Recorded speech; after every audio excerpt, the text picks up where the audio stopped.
आज के बाद जीवन भर मेरा पालन पोषण करेंगे, तभी मैं आपके वाम अंग में आऊँगी। कह रही हैं मेरे सबसे पहले कर्तव्य है कि मेरा जीवन भर पालन पोषण करेंगे, तभी आपके वाम अंग होंगे। तो पालन पोषण करेंगे, अस्तु बोल दीजिए। इसको थोड़ा सा निकालिए।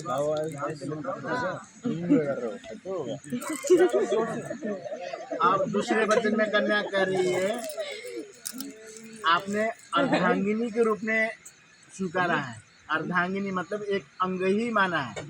जो आप हैं सो मैं हूँ, और जो भी आपके पास में संपन्न है उसमें भी मेरा समान रूप से अधिकार हो। ये मेरा दूसरा वचन है। मंजूर है जी?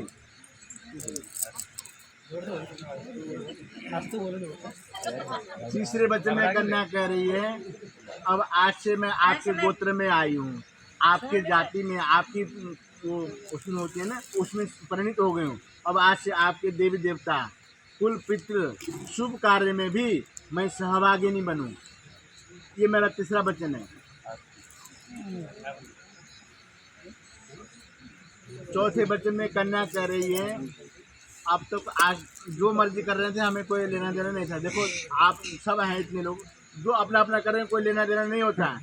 लेकिन आपने अर्धांगिनी भी माना है और संपदाओं में समान रूप से अधिकार दिया है। जो आपके पास में उनका, उसमें भी उनका अधिकार होने के नाते कोई चीज़ खरीदनी हो, बेचनी हो, लेनी देनी करनी हो, संपत्ति उड़ानी हो, तो अब नहीं उड़ा सकते। अब उसका, उस संपत्ति में भी उनका अधिकार है। आय व्यय भी बतानी है, कोई खरीदनी बेचनी हो तो परामर्श उनसे जरूर लेनी है। ये मेरा चौथा वचन है। मंजूर है?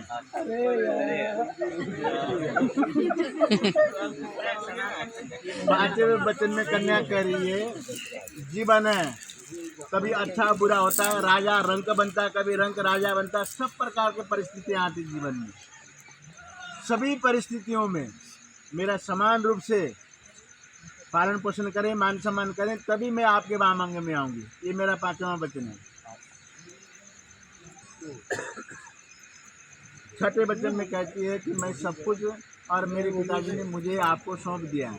आज के बाद में क्या दिया क्या लिया ऐसा वचन नहीं कहना है। मेरा छठा वचन है, कोई मांग नहीं करनी है। मेरा छठा वचन है। मंजूर है?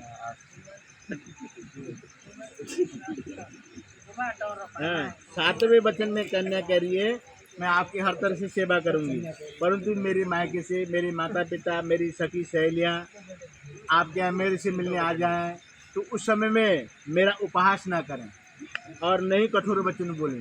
ये मेरा अंतिम वचन है। हाँ, बरनानंद जी जो बहुत अच्छे हमारे हैं, सब वचन उन्होंने मान लिया। बरनानंद जी भी आपसे कुछ वचन कह रहे हैं, एक ढेर लगा देना वहाँ पर है। चलो कोई बात नहीं, आपको बरनानंद जी कुछ कह रहे हैं। बस एक ही जगह डाल दो। बरनानंद जी कह रहे हैं, उद्याने मद्यपाने च पीता गृह गमने न च आज्ञा भंगो न कर्तव्यम बरवाक्यम चतुष्टयम। बरनानंद जी आपसे कह रहे हैं, उद्यान है, अब उद्यान बाग बगीचे में खेलना जाना नहीं, मद्यपान शराब पी रहे हो, झगड़ा हो रहे हो, लड़ाई झगड़ रहे हो, वहाँ भी नहीं जानी है। पिता गृह गमने न च, पिता के माता के यहाँ जाने की इच्छा हो तो उनकी आज्ञा लेकर जानी है। ये नहीं कि इच्छा हो गई तो चल दिया बिना बताए, नहीं।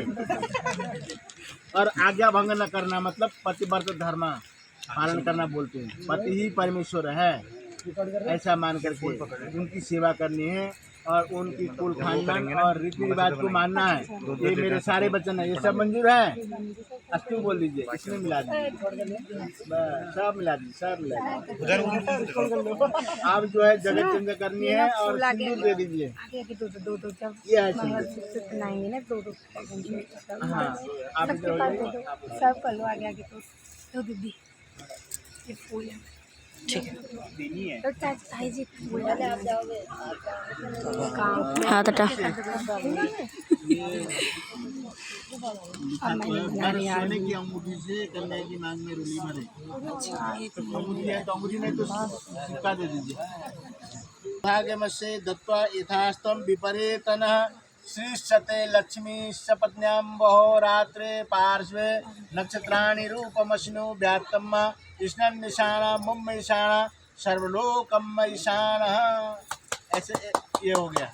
एक बार कर लीजिए, फिर लीजिए सिंदूर। ओम सुमंगलिदीय वधुरिमा समेत पश्यत सौभाग्यमस्य दत्वा यथास्तम विपरीतनः। फिर डाली श्री सत्य लक्ष्मी शपथनाम भवरात्रे पार्श्वे नक्षत्राणि रूपमश्नो व्यात्तम कृष्ण निशाना मुम्ब ईशाना सर्वलोकम ईशान। फिर लीजिए